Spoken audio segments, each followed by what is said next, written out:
जी नाज़रीन, welcome back from the break. हम मौजूद हैं गुलशन इकबाल ब्लॉक नंबर 2 में। बात कर रहे हैं कि बल्दियाती निज़ाम बेहतर रहा आवाम के लिए या कमिश्नरी निज़ाम। जनाब आपके पास आऊँगा, फिर उसके बाद मुझे मुज़म्मिल कुरैशी साहब ने भी ज्वाइन किया, उनसे सवाल पूछूंगा। क्या कहेंगे, आपकी क्या राय है? हुक्म है सरकार का बल्दियाती निज़ाम बदल डालो, करे इस मुल्क में जो अच्छा काम उसे कुचल डालो। बदले में इस निज़ाम के वही मुंशी आए हैं, बदले में इस निज़ाम के वही मुंशी आए हैं जिन्हें हम बरसा बरस से आजमाए हैं।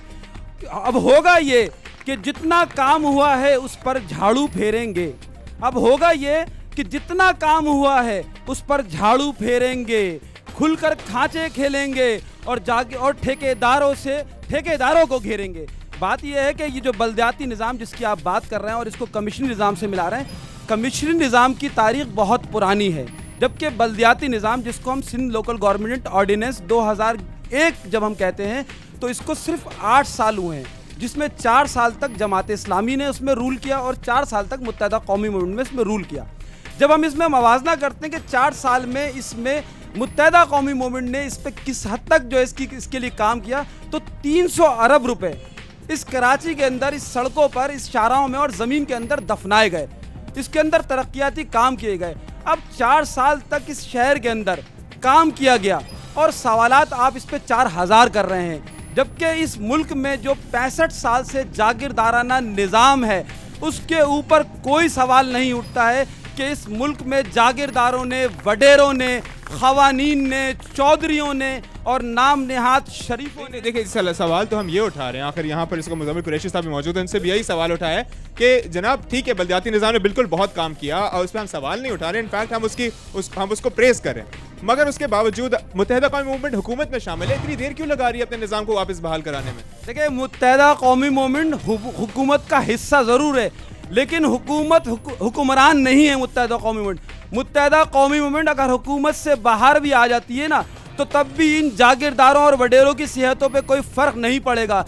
एक तरफ चौधरी बरादरान बैठे हुए हैं मुंह खोले, दूसरी तरफ मौलाना फजलुर रहमान साहब बैठे हुए हैं इख्तिदार की भाग दौड़ में, और तीसरी तरफ नवाज शरीफ साहब पिछले 4 साल से हुकूमत और अपोजिशन के मज़े ले रहे हैं। और हुकूमत ने मुख्तलिफ औकात में मुत्तहदा कौमी मूवमेंट ने अपना एहतजाज ना सिर्फ रजिस्टर्ड कराया बल्कि हुकूमत से बाहर भी आई और भरपूर तरीके से आवाम को ये बावर कराया कि हम इस निज़ाम के ख़ात्मे के लिए, कि जो मुल्क में जागीरदारा निज़ाम राइज है, इसके ख़ात्मे के लिए जब तक ये निज़ाम जो कि इस मुल्क में राइज है, जब तक ये इस मुल्क में रहेगा, इसमें किसी भी आम आदमी की कोई गुंजाइश नहीं बनेगी। मुत्तहदा कौमी मूवमेंट की जब हम बात करते हैं तो हम ये भूल जाते हैं कि ये गरीब और मुतवस्सित तबके से लिखे पढ़े नौजवानों की जमात, मतलब गरीब और मुतवस्सित तबके की बिल्कुल लिखे पढ़े नौजवानों की जमात है, मगर ये एक फोर्स है। अब मैं आपने जैसे कहा कि अगर ये हुकूमत से बाहर भी आ जाती है तो भी जो है लोगों पे कोई असर नहीं पड़ता, क्या मतलब, क्या फिर ये कहें कि मुत्तहदा कौमी मूवमेंट अपना लोहा मनवाने में नाकाम रही कि वो अपनी बात नहीं मनवा सकती इन लोगों से? मुत्तहदा कौमी मूवमेंट इस मुल्क में जो तब्दीली लाना चाहती है, वोट के जरिए लाना चाहती है, बैलेट के जरिए लाना चाहती है, बुलेट के जरिए लाना नहीं चाहती। और बैलेट के लिहाज से मुत्तहदा कौमी मूवमेंट अपना काम कर रही है। और अब मुत्तहदा कौमी मूवमेंट कराची से बाहर निकलने के बाद, हैदराबाद से निकलने के बाद मुख्तलिफ सूबों में भी जा रहे हैं। जनाब आपके पास आऊँगा वापस, मुज़म्मिल साहब आप इनकी बात से इत्तफाक करेंगे? जी, बहुत सी बातों में। कौन सी बातें जिससे इख्तलाफ करेंगे? बहुत सी बातें उन्होंने मुनासिब बोली हैं, बहुत सी चीज़ें ऐसी हैं जो उनकी अपनी राय है, आवाम की राय जो है वो बिल्कुल हमारे लिए मुकद्दम है, और जो उन्होंने बोला वो बिल्कुल सही बोला अपने लिहाज से, एज आवाम बिल्कुल सही। तो मतलब जैसे कि ये कह रहे हैं कि मुत्तहदा कौमी मूवमेंट जो है अगर वो बाहर भी आ जाती है हुकूमत से, जो कि अभी हिस्सा है, बाहर भी आ जाती है, तो भी जो है कोई, जैसे कि इनकी बातों से ये जाहिर होता है कि फ़र्क नहीं पड़ता है जो जागीरदाराना सोच के जो लोग मौजूद हैं हुकूमत में। क्या आप इस बात से इत्तफाक करेंगे? इनकी अपनी राय, अपनी सोच है, इन्होंने बिल्कुल इसको इजहार किया उसका। बात इस वक्त बल्दियाती निज़ाम की हो रही है और हुकूमत से निकलने की और आने की और जाने की नहीं हो रही है।